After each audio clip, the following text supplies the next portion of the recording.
Hi guys, welcome back to the channel. It's great to be finally sharing this with you. Next week we're going to be taking on Wainwright's Coast to Coast walk. And today I thought we'd come out to the local park and show you the kit that we'll both be taking on the walk.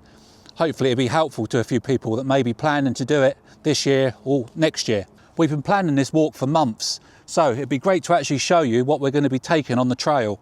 So first things first, and probably one of the most important things, is our shelter. We're going to be taking the Durston X Mid 2 on this trek.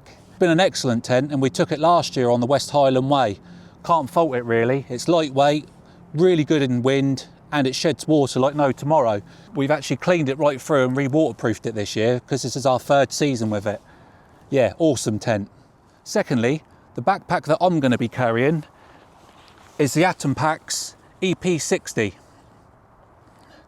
It's a great pack, lightweight, but still feature rich. This will be its first test on a multi-day hike, so I hope it don't let me down. With the Atom Packs, I've also got the Atom Packs Roo, the larger 2.5 litre one, and I'll be putting probably the power banks in there, snacks, probably my phone, yeah, just sort of stuff that you want to grab easily. It sits really nicely, you barely know you've got it on, so yeah, I'll be taking that also.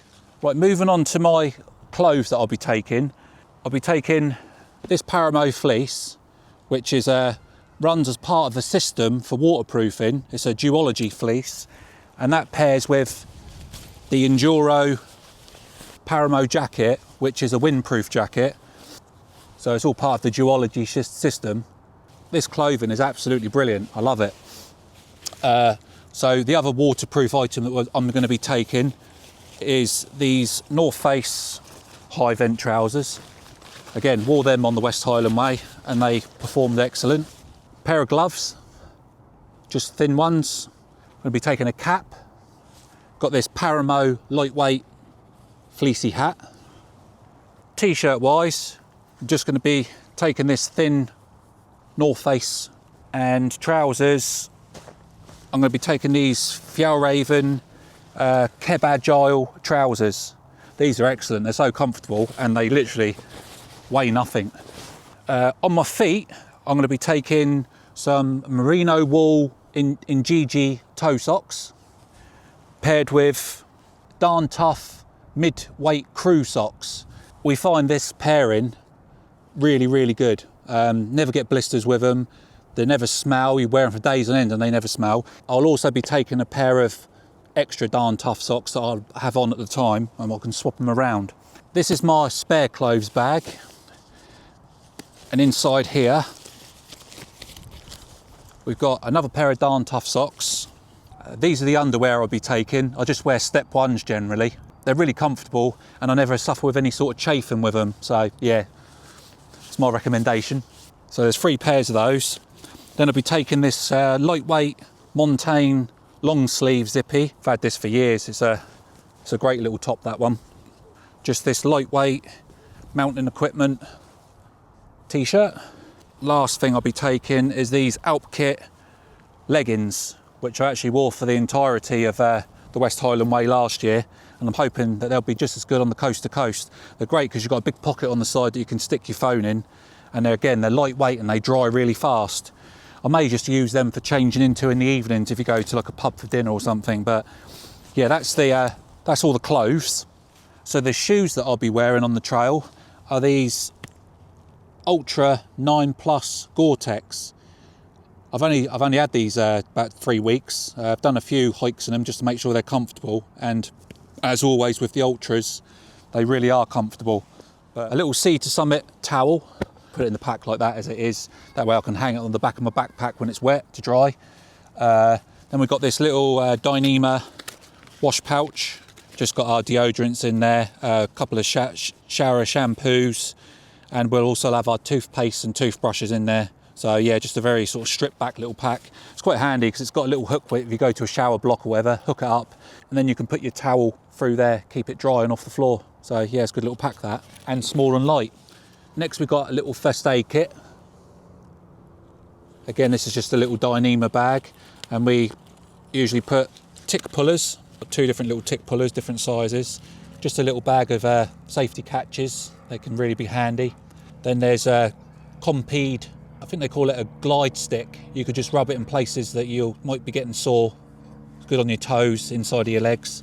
On the inside, we've literally got lots of different Compeed sizes, normal plasters for your fingers, some sterile wipes, and we've got some ibuprofen and some paracetamol, and that's really all we take on our little first aid kit. So yeah, sort of stripped back, but everything that we found that we need whilst hiking. Right, moving on is, we've got our cook system next. This is our cook system that we're taking. Fire maple pot, which I think is 600 millilitres. And then inside, we've got the little pot stand. And then inside this little bag here, we've got the ever trusty Soto Windmaster. This one here fixed the tri-flex that goes on the bottom here. I've actually got a video on my channel about that if anyone's interested. But yeah, you can pair the Soto Windmaster with that and they link up perfectly. Also, we always carry a spare lighter in case the ignition on the Soto Windmaster don't fire. And that's the normal one that comes with the Soto Windmaster, the 4-flex.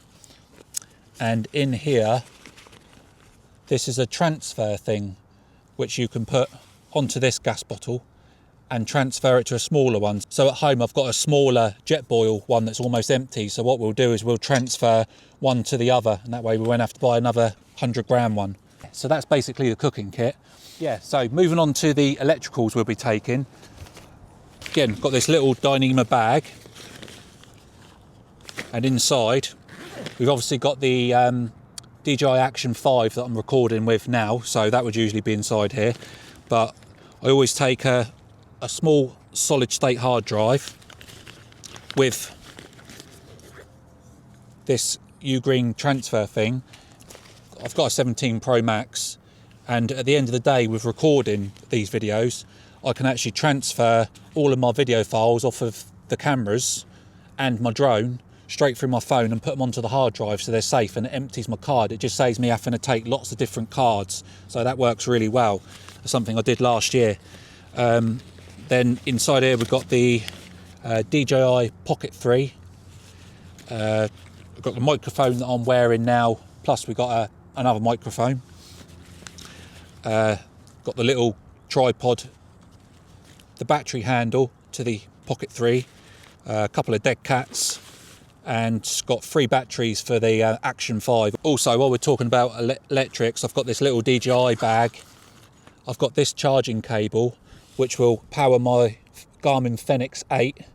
It should last the whole week easily, but you never know. Also, that's what we'll be using for navigating with the phone. I've got it on the Hiker app, the whole route, plus I've got it on the OS maps as well, so double bubble really.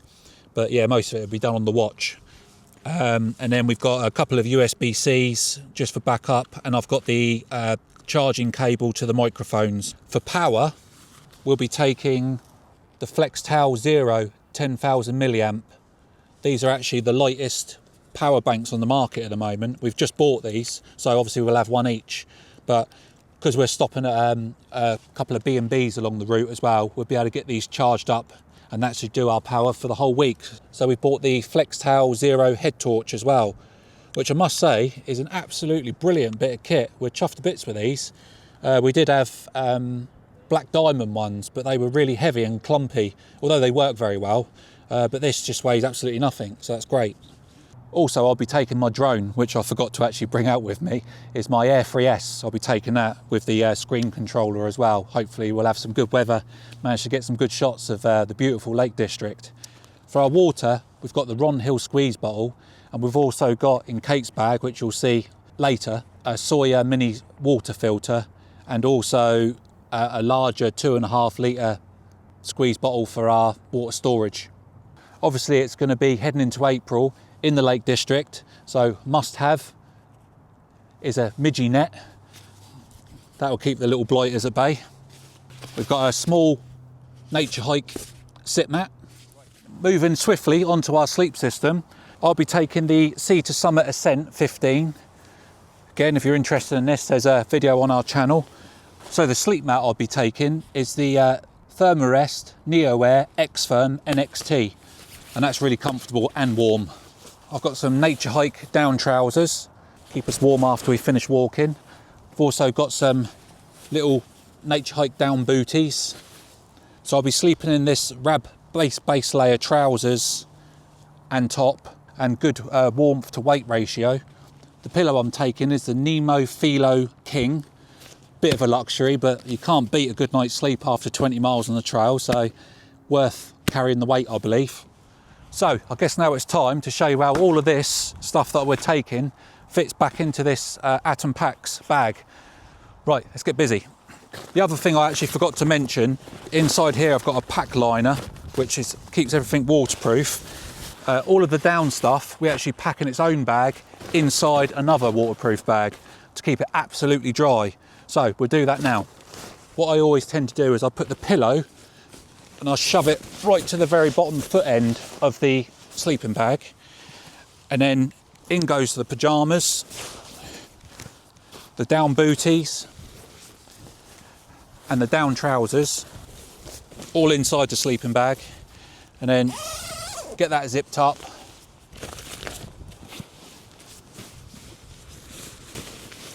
That way, when you get to camp and you want to get your bed set up, everything you need is in one bag all at the same time.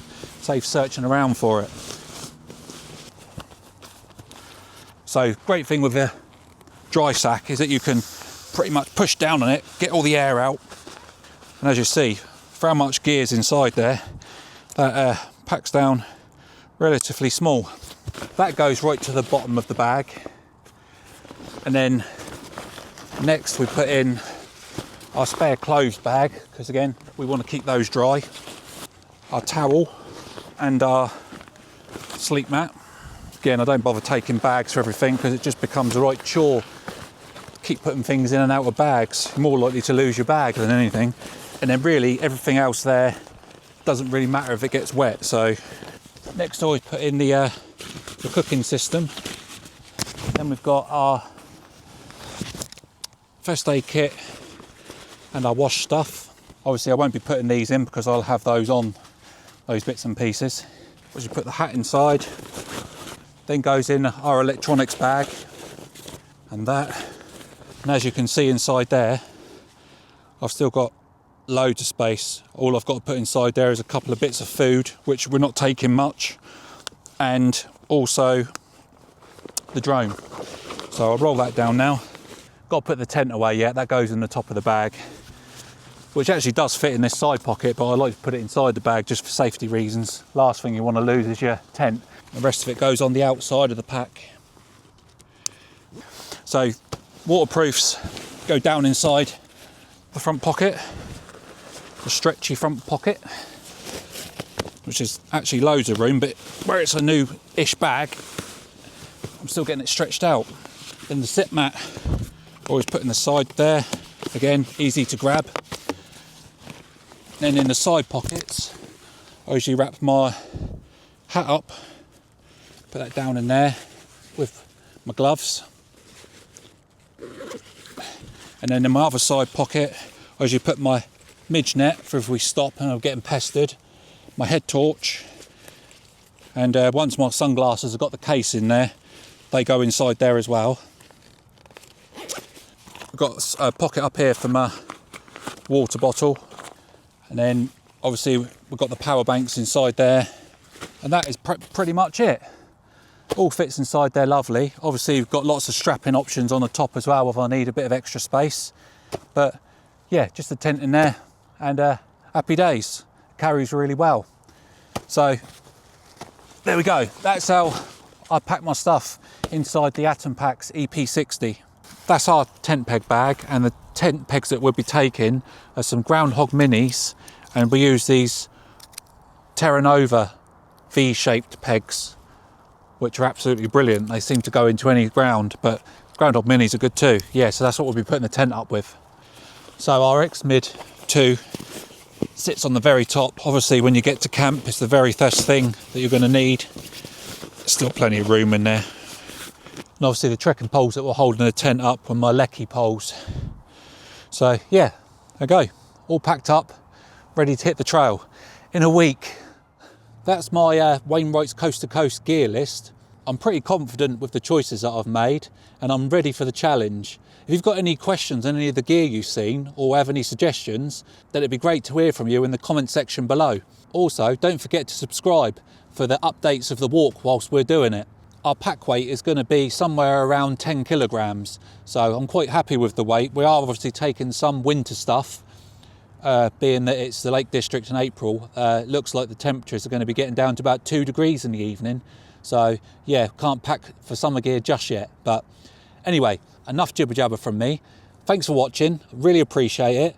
Give it a like, subscribe, and catch Kate's video. She's going to do one too on her gear list. Right, check out guys, bye.